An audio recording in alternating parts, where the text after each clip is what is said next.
welcome to our first ever episode of Virginia True Wildlife Crime, where we talk about old cases with the CPOs that investigated them. I'm Shelby Crouch, and today we're here with Master Conservation Police Officer Owen Hine. Hey Owen, how are you? Good, thanks for having me. Anytime. So today we're going to be talking about a case that you actually put a lot of years into, took to court twice, all about this notorious turkey poacher in Shenandoah County. So I know you really started digging in 2017, but that was not the first time you'd heard his name. No, so I moved to Shenandoah County in the year 2000 for at that time it was the Department of Game and Inland Fisheries as a game warden. And his was one of the first names I heard as far as, a poacher that was, illegally hunting turkeys in various methods. And I heard that from other game wardens that had already been in that district and working it for a long time. Heard the name also from the public. So, you're talking 24 years ago was when I first started to hear the name. That's a lot of years to be evading the law. So what was your first effort to try to get this guy caught in the act? It was probably assisting my sergeant at the time, and it would have been 2003 or 4. We had tried to catch him and failed. And then I left the department, went to other agencies for about 8 years, came back in 2012, and again was hearing the same name, and decided then that I was just going to focus on him during, prior to spring gobbler season in an effort to catch him. Because you don't just stumble into those, people like that and catch them. You actually have to dedicate a lot of time and energy just to that case. So you're going out into the woods to try to catch this guy. You've got all of Shenandoah County. So what was your lead? Where were you headed? So you pretty much focused on northern Shenandoah County and the Star Tannery area of Frederick County is where the complaints were coming in from landowners that had seen somebody matching his description, but in full camouflage with a ghillie suit that they had confronted while turkey hunting or before the season, and that person would take off running. And there was no proof, but these were the complaints that were coming in, and we were suspicious that it wasn't him. But because this was happening at varying properties, different times of the year prior to the season, you really didn't know where to put your energy.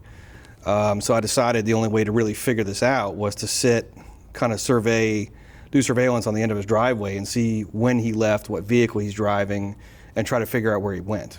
So you're just trying to essentially follow him, because Mm-hmm. otherwise you're looking for, so if I'm right, like a ghillie suit, essentially you're like a green cookie monster almost. Like you've got little fringes and whatnot to help you blend in, so you look like Bigfoot if nobody knew what you look like. So you're trying to find Bigfoot in the woods. Well, not only that, so you're wearing, this would be part of a ghillie suit, like this is the face mask and a hat from a ghillie suit. So he's really trying to hide his silhouette. Right, it's basically 3D camouflage. So you have leafy wear, we call it, and it really breaks up your body and hides. You can have different patterns together.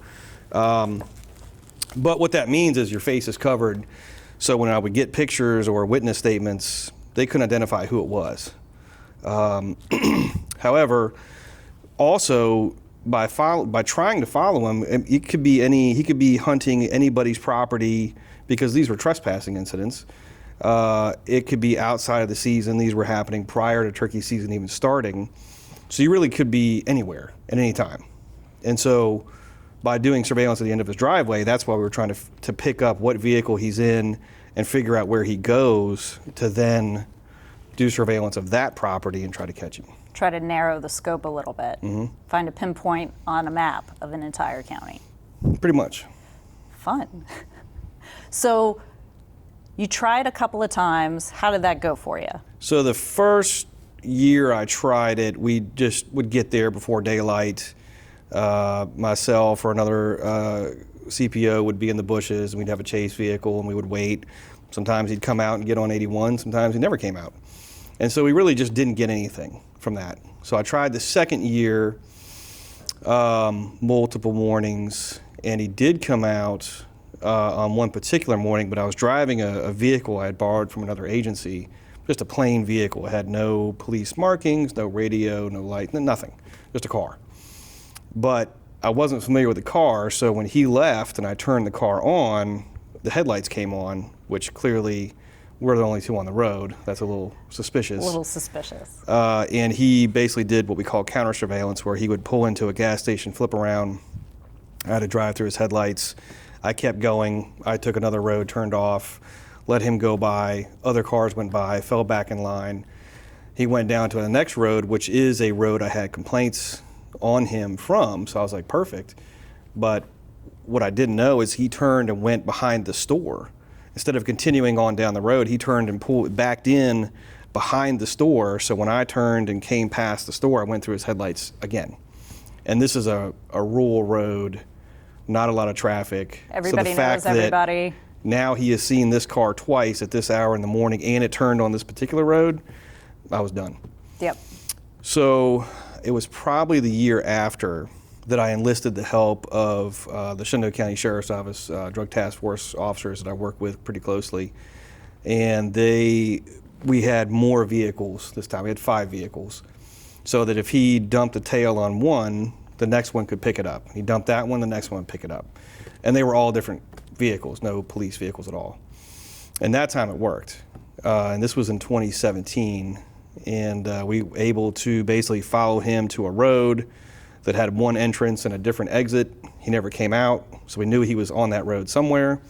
And then we started, the K-9 officer, Bill Heimer, and his dog Justice, and I just started checking each place somebody had turned off the dirt road that morning. This is like right at daylight. And the third path we tried, we found his truck parked by a barn, and then deployed the K-9, left officers at the vehicle in case it came back, tracked him like 3 miles up through the mountain, with the K-9, crossing a fence, creeks, various things. Never ran into him on the track, but we're following where he went. So all on foot through rugged terrain, essentially. Right. Pretty much once he left the car, it was just straight up the mountain. And then from there, it's basically running the face of the mountain. So you've got ravines, you're going down and up, not knowing when you're going to run into him in this process. And you're making noise, and if he's set up stationary, he can hear you coming. And you're pretty sure he's armed at this point as well. Pretty sure. So you're going to catch an armed person who you're pretty sure is involved in an illegal activity, possibly off guard. Doesn't sound exactly like a safe situation for you. But that's exactly what we do. That's what conservation police officers do. So that part in and of itself is just part of the job.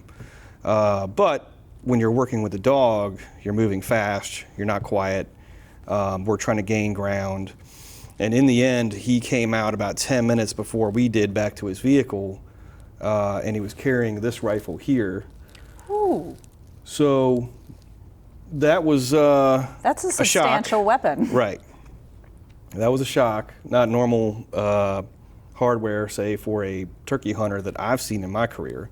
At that point, everything he claimed that he was coyote hunting, and this is like, early morning hours, daylight.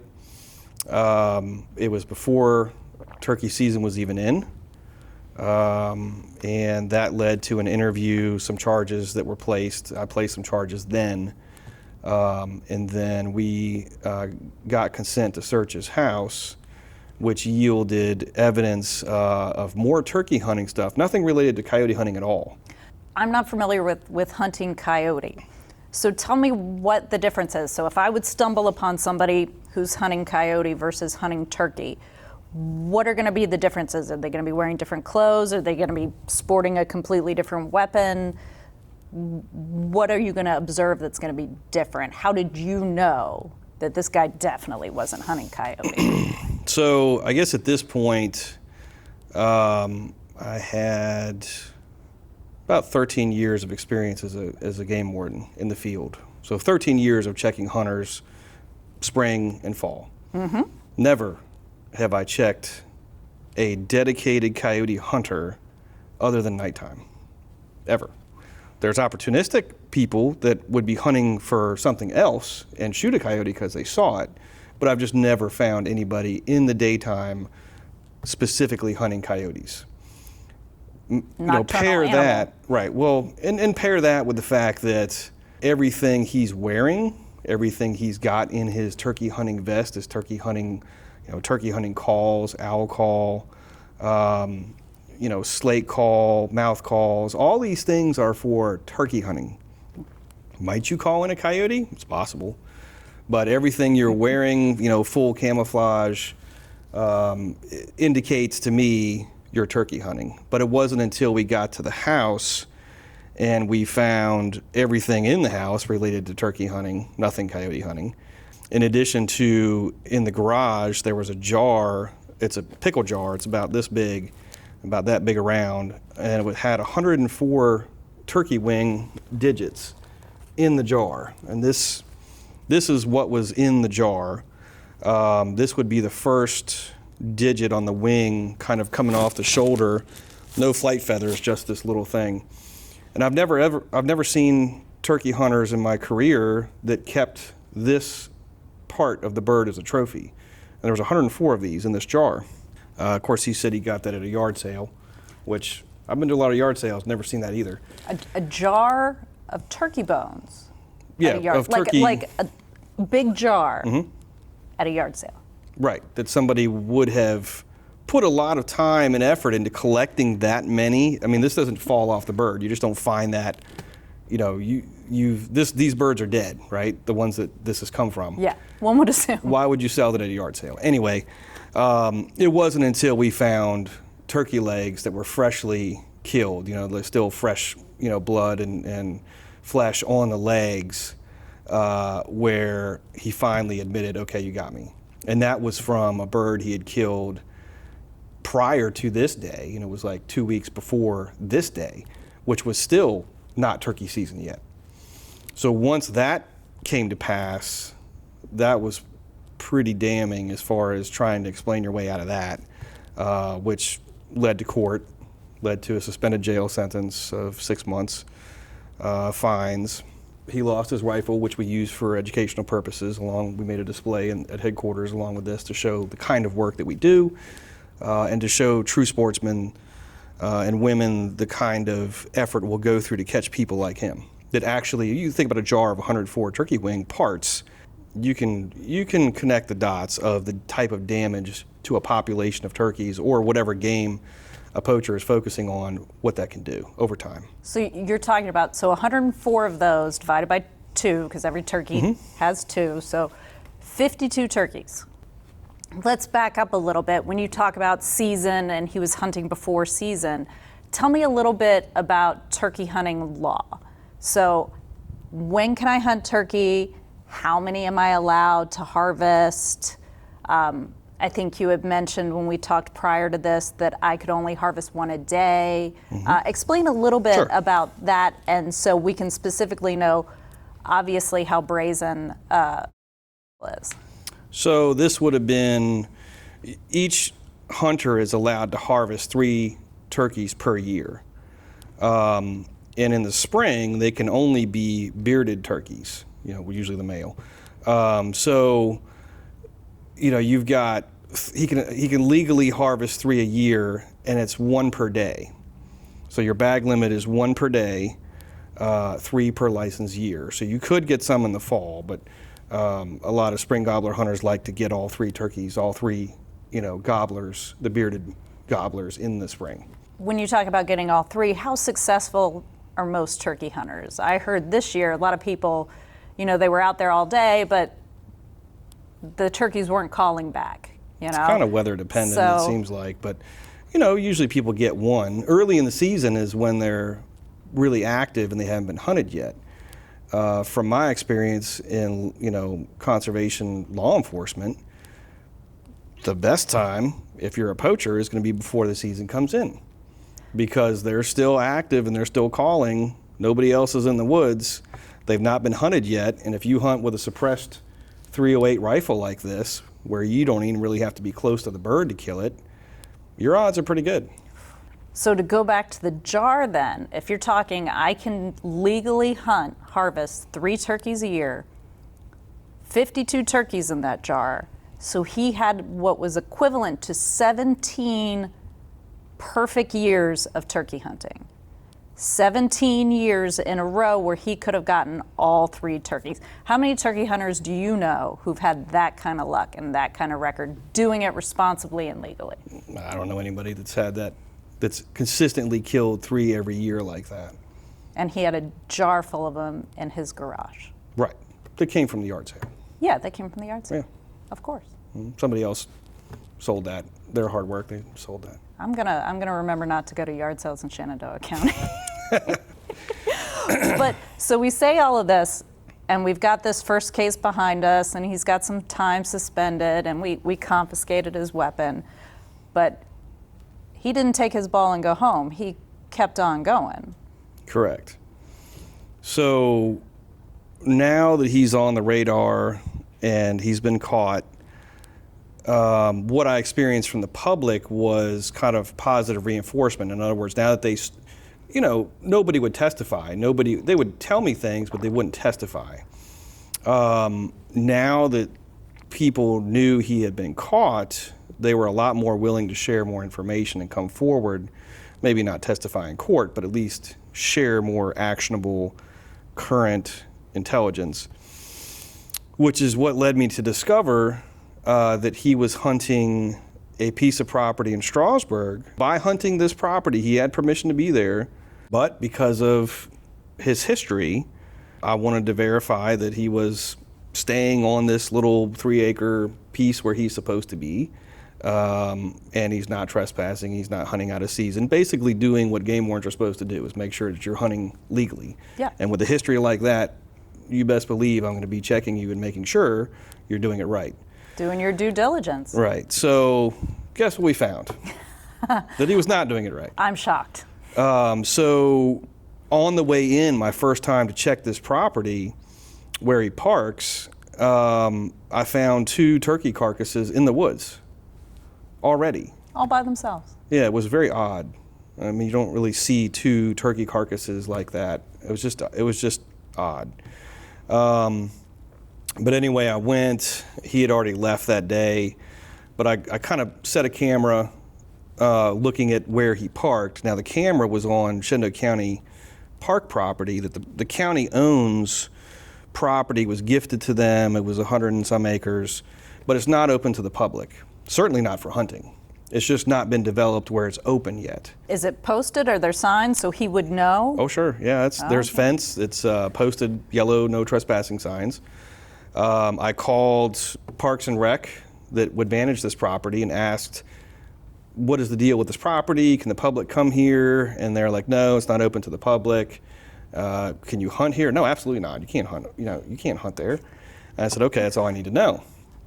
And they knew I was working something. They didn't know who or what. But that turkey season, I basically got pictures of him, or at least a male, his stature, carrying a long gun that looked like this, in full camouflage with the ghillie suit, driving a truck that he's known to drive, coming back to his vehicle one day, parked on this property, coming from the direction of the park. He put the gun away, put his stuff away in the truck, left for about 15 minutes, came back again empty-handed, went to his truck and basically prepped it, like lifted a piece of plywood or something that was in the bed of the truck, left again for a minute, came back carrying 2 turkeys. Of course, you can only kill 1 a day. Only kill 1. And he's carrying them stiff-armed because, they're heavy, maybe 20 pounds each. And he puts them in the truck under this plywood or whatever he had and covered it up and took off. So he's got some sort of compartment in his truck that he's essentially hiding turkey in. Or it So could if- have been a board just laid over top of Over them, top of something to conceal them. So if and he got also, pulled over for any reason, it Right. wouldn't be in plain sight necessarily. And also, who does that? Like, Yeah. what hunter? And I've checked. I don't know if it's north of 1,000 hunters, I'm sure, in my career. When you get something, you might come back and put your stuff away if it's a long drag or something. Most people have it they bring everything back to the truck the first time. Especially, it's not like you're dragging a bear. I mean, this is a turkey that you can carry in one hand. And you're only supposed to have one. Only supposed to have one, but why would you come back and basically prep the truck to receive? It's like you came back 2 times to make sure there's no game warden there, everything's safe, nobody's around, and then you quickly put the birds in and leave. He was scouting the area every time. Seemed like it. So if you had checked him on the first time as a game warden and you didn't have any history, he'd have his license, he's on property he's supposed to be, he's good to go, other than the 2 birds, which you wouldn't have seen yet. Yeah. So without surveillance, you don't make this kind of case. So that was the first series of pictures. Then it was a matter of tying this tall, camouflaged figure to that truck to say that that was actually.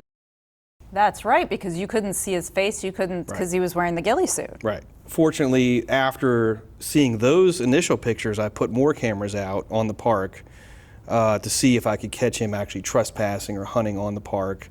And I did. One day he came back in the spring, the same season, and didn't kill a turkey that day from what I could tell, but took off the camouflage, took everything off, so whereas, now his face is exposed. And I got a picture of him walking past one of my cameras, carrying a tree that he had cut down on the park, a small sapling, but a perfect face shot. Nice. And he was in that same truck, and leaves in that same truck that he had driven, a week or 2 before when he had the 2 turkeys. So now I'm tying him to this truck and to that incident. Yep. Got him with 2 turkeys in December. It was the fall season. Cameras caught him basically carrying 2 turkeys up to a fence that was on the park property, and the fence divided the park property from where he parked his car on private. And it was interesting, he kind of did the same thing, where he left the turkeys in the woods on the park, climbed the fence, put his stuff away in his minivan he's driving now. When it got darker, he climbed back over the fence, got the birds, and went back and put them in the van and took off. So he actually waited for the sun to go down at this point. Waited for it to get pretty dark, yep. Wow. But now, so you've connected the dots, you've been able to show someone poaching turkey driving this truck. Mm-hmm. Now you've got his face in the truck. Mm-hmm. And he's now known you've got to me. him doing it again, climbing over a fence, which plainly shows that he was trespassing. Mm-hmm. And killed 2 birds in the same day. And killed again. 2 birds. Again. So at this point, we're coming up on spring gobbler season, I believe it was 2021, of opening day. And we're coming up on the year mark. So I went ahead and got warrants for all the violations that the cameras had captured prior, for the 12-month period prior. And decided, he's pretty predictable. I think he's going to show up here on opening day. Let's do the takedown on opening day. Nice. And see if he'll do something in our presence. And if not, we already have the warrants. We can, serve the warrants later that day, whatever. There's no harm in trying. So we got in at like 3 a.m. We're in ghillie suits. Unfortunately, or fortunately, however you look at it, I had a new recruit trainee officer, and that he had graduated from the academy the day before. So now it's 3 a.m., a few hours after he graduated, he's with his FTO, which is me, on this case, on this takedown. And I have no time to train him, no time to prep him, pretty much. I looked at his gear, I looked at his backpack, it wasn't camouflaged, I said, you're not bringing that. It was pretty abrupt. This is what's gonna happen, this is what you're gonna do, you're gonna be quiet, you're gonna turn your radio off, your keys are gonna be quiet, you're gonna pretty much listen to what I say and do what I say. I have no time to really work with him on this morning. So you took a rookie to the Super Bowl. Pretty much. All yeah, right. His first day was like the Super Bowl. And it was great. We had a takedown team. We had a K9. We had 3 of us in the bushes set up, 1 on the park, and then, well, actually we're all in the park. But my trainee and I, his name is Jackson Dearberg, he was with me. Alberto Medina was in the woods up on the hill. And so we didn't know once he parked where he would go. So we spread out a little bit so that we could see if he went onto the park or he went onto private property on the backside. And what ended up happening is he showed up right at daylight, a little bit after legal hours, got out, and he went, this is open hardwoods, he went and sat down 50 yards from us from Deerberg and I. And of course, we're in full camouflage, but this was not expected that he would be that close. I mean, I didn't need binoculars to see him. That's how close he was. It's a little dangerous. Yeah, and it gets worse. So we're basically in his field of view.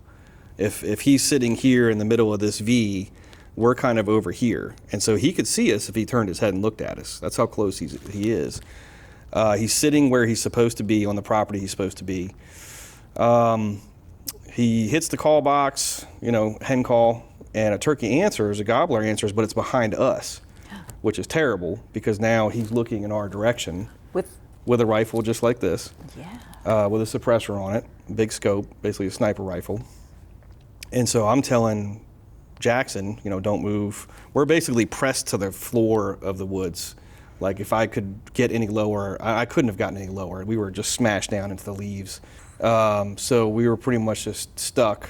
Can't move. We can't get in a better position. You're just stuck, being still. It's a real bad feeling. Yeah. But it only lasted for a few seconds because then another turkey answered. Actually, two gobblers answered from up on the park, up on a hill. They were more or less in front of him, like straight out in front of him, which was great because now he's looking this way and we're over here. And so he calls. I could see him like shoulder the gun and get ready for a shot. The gun is just like the one we seized, a few years prior, a 308. So you've referenced it a couple of times, this weapon behind us. This is the one you seized during the first time. Right. Now, obviously, for the layman, this is a substantial weapon. It's not one that you typically see a hunter go out into the woods with.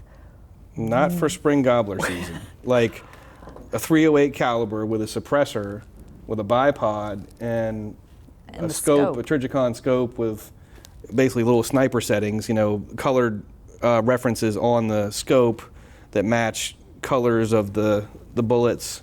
I'm assuming, for different settings, different distances and windage or whatever. It's a sniper rifle, really, and it's not anything I've ever seen for spring gobbler hunters that normally use a shotgun. They can use a rifle.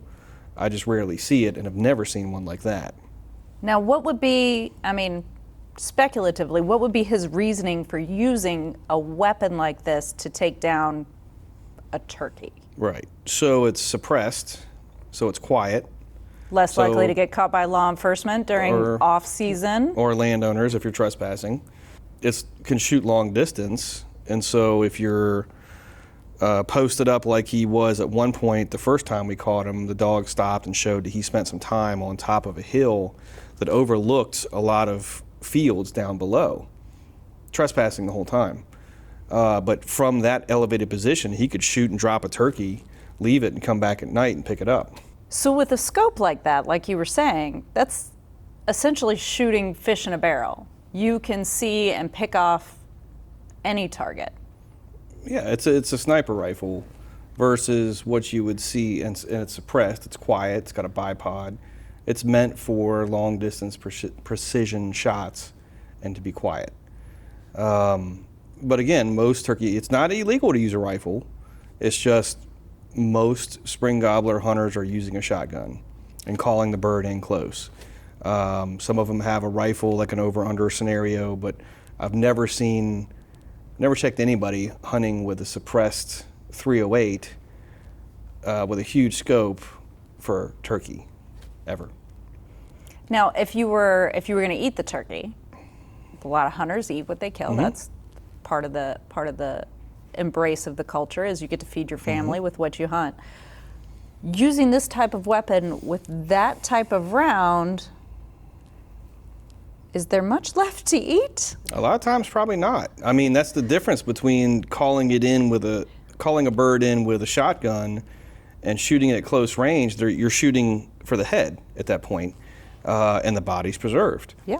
In this case, you're at those distances, you're mostly shooting from the body, which could be blown up, and why this was the trophy of choice, because it's not in the center mass, it's over here on the side. And this is a very unique item I've never seen another turkey hunter collect this part. I've seen beards and spurs and fans, but not just this single wing digit. And that could be why, I'm not sure. All right, so you're in the field, you and your trainee, first day out. You've got some other folks in the woods. He's called the turkey. Thankfully, 2 new turkeys called back. Where are we going from here? So they are up on the hill on the park, more or less in front of him. I see him shoulder the rifle. He takes the shot, which was much louder than expected, even though it was suppressed. I think because we were actually, downrange from the muzzle. We were over here, but still, I probably elevated off the ground a little bit, I'm pretty sure. But then you could hear the bird flopping around in the woods. Minute and a half later, he shoots again, leaves his rifle, and kind of walk runs in that direction. And of course, now my phone is blowing up with the other officers and the takedown team are like, he just shot again. Everybody's all excited. And I can finally answer now because he's not, there. Told the trainee, if you're by yourself and we didn't have a takedown team, now is when you would go secure the weapon and wait for him to return and make the arrest at that point. We don't have to because we have a takedown team waiting. And we want to see what he comes back with. So he came back carrying 2 birds, 2 gobblers. So again, 2 turkeys, 1 day, same hunter, on posted property, on the park property where he's not supposed to be, is where he killed them and where he retrieved them. So once he left, I called Sergeant Kekic, who made the traffic stop. He had a 3-ring binder that I'd made of all the photographs from the year prior. And after, conducting the traffic stop and basically catching him with the two turkeys he had just illegally killed, finding him with a rifle that looked just like this one. He bought a new one and made it just like this one. He then, once he was Mirandized and that conversation went down about those 2 birds, out comes this 3-ring binder with pictures of him from the whole 12 months prior, with 2 birds a day, basically. Any day he killed one, it was 2. And that yielded some incriminating statements and more charges. So at the end of the day, we had a trial. He pled guilty. He got an attorney. They pled guilty to pretty much all the game charges except the trespassing charges, which is a Class 1 misdemeanor, could carry a year in jail per charge. And so they contested those. And so we actually went to a full-blown trial. That was a very interesting process of being on the stand and being questioned. And the case was pretty tight. We had made a very tight box for him that he really couldn't negotiate out of. We had nothing to give. I got no reason to negotiate. The case is tight. It's solid. And so we went to trial and he lost. We had a number of sportsmen from Shenandoah County, turkey hunters, that were really interested in the case and came to court to support our agency and sit on our side of the courtroom during his trial, which I was very grateful for. That show of support. Absolutely, to have the support of the hunters in the area saying, yes, this poaching cannot be tolerated. Right, and they wanted to be seen by him. They wanted to be seen by the court to show this is serious. This has got to stop. This is now this is his second bite at the apple. Was actually his third. He'd been charged by my sergeant before as well, in the early 2000s. Yeah, he's a habitual offender. Right, in the same thing every time, same pattern every time. And so at the end of the day, he was given 3 months in jail to serve, which is like 45 days county time. Lost the gun again, and had, of course, pay fines, court costs, lawyer fees, lost his hunting privilege for a couple years. So, I mean, the hunting privilege revocation was what the defense attorney was trying to get. And I wanted, and the citizens that were in court that were communicating with me wanted jail time to serve. Because what good is revoking somebody's hunting privilege that doesn't care what the law says anyway? Exactly. It violates all these laws anyway. Here's another one that says you can't hunt. Okay, great. It means nothing to jail him. time was the answer, I think. And, history will tell. If he's actually done and he's given up, illegally hunting, awesome. I hope that's what happens. And so he's got a lot of skill as far as a woodsman, but put it to good use and not bad. Don't be, killing way over your limit, out of season, trespassing. It's unnecessary. It's hurting the population of turkeys in that area. And obviously the public had had enough. You kind of got to wonder what kind of mindset this person has, because you can legally hunt turkey during the season. You can legally take up to 3 a year, harvest 3 a year, but he found this incessant need to do what is a legal activity that Virginians have been doing since forever, and he just had to do it the wrong way. I don't know, I guess that's why I'm not a criminal and I'm not It's kind of on your bad side at this point. Like a compulsion or something. And that's the thing, is finding something as far as a punishment that will break that behavior. Because otherwise, if it's just fines, or you can buy another gun, you can make money and pay fines. He did it once. You took it away from him the first time and he got a new one. I think you start serving some jail time and you're the only guy in there for killing turkeys and everybody else is in there for drugs or whatever else. I mean, that can't be very fun. No, I can't imagine it is. Hopefully that's enough and it's over. Well, so you had the support of the sportsmen in the area, and you had the support from local law enforcement. You said the first time we went to court, you had the assistance of the Shenandoah County Sheriff's Office. Right. So tell me a little bit, when you're working out in the field, and natural resources, our CPOs, there's not a lot of us out there. Having that support from the local law enforcement, how essential is that? It's been critical for the bigger cases that I've worked, just kind of as a force multiplier as far as access to some of the equipment and skill sets that they have that can support our mission. I've supported them the whole time I've been there with, running calls with them or working informants that I make, sharing information. I mean, all of that works hand in hand. And a lot of times you're working the same people that are involved in illegal activity in various, sides, which can include wildlife crime.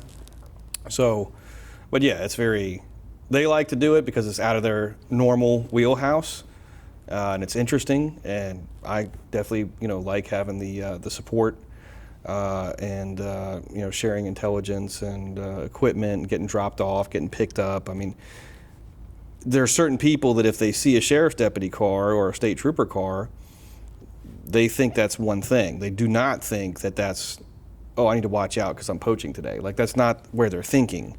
So a lot of times I've used them to go check a suspect for me or to drop me off, because that doesn't raise the alarm the same way a marked game warden, conservation police officer vehicle does. Yeah. It sends a different message. And if your vehicle or your truck is seen in a certain area, that might be it. You're done. So surveillance and being sneaky is how you actually can make cases like this. You don't just stumble into this. You don't just catch him wrong with, it'd be very unlikely that you would have stumbled into that. And he was very careful about not bringing the illegal birds back to the truck the first time, making sure nobody's around. Yeah. A lot of times, if you're a hunter, you're going to get checked at the truck. Not always, but a lot of times. Make sure, go get the bird, come back, make sure again. You sit there, you watch, you're looking around, nobody's coming out, go get the birds, put them in the truck, leave. So, that's the behavior. And so you really need to wait and observe and make your case, and don't just jump at the first thing you see. Well, you put in the work, patience, dedication, all of those things, and you packed up a box that he just quite literally could not end up getting out of, and then spent some time in a box. That's very true. So that's what we do. That's what we do. How long have you been a conservation police officer? Total. I know you said you went back and forth. It's coming up on 20 years now. 20 years. So you're looking at retirement, maybe? Pretty close. All right. Close. Well, don't leave anytime soon. Well, with all of the time together, we're looking at like 27 years now. So. Well, we appreciate it. Protecting Virginians, protecting our natural resources, ensuring that there are plenty of game animals out there to hunt for generations to come. So we appreciate you chatting with us about this obvious criminal case that I just can't even fathom, but you probably see more often than I'd like to acknowledge. So thank you very much. You're welcome. Thanks for having me. And thank you for tuning in to our very first inaugural episode of Virginia True Wildlife Crime. If you like the content that you've seen today, make sure to drop a comment below, subscribe so you don't miss our next episode, and we hope you have a great day. Happy hunting.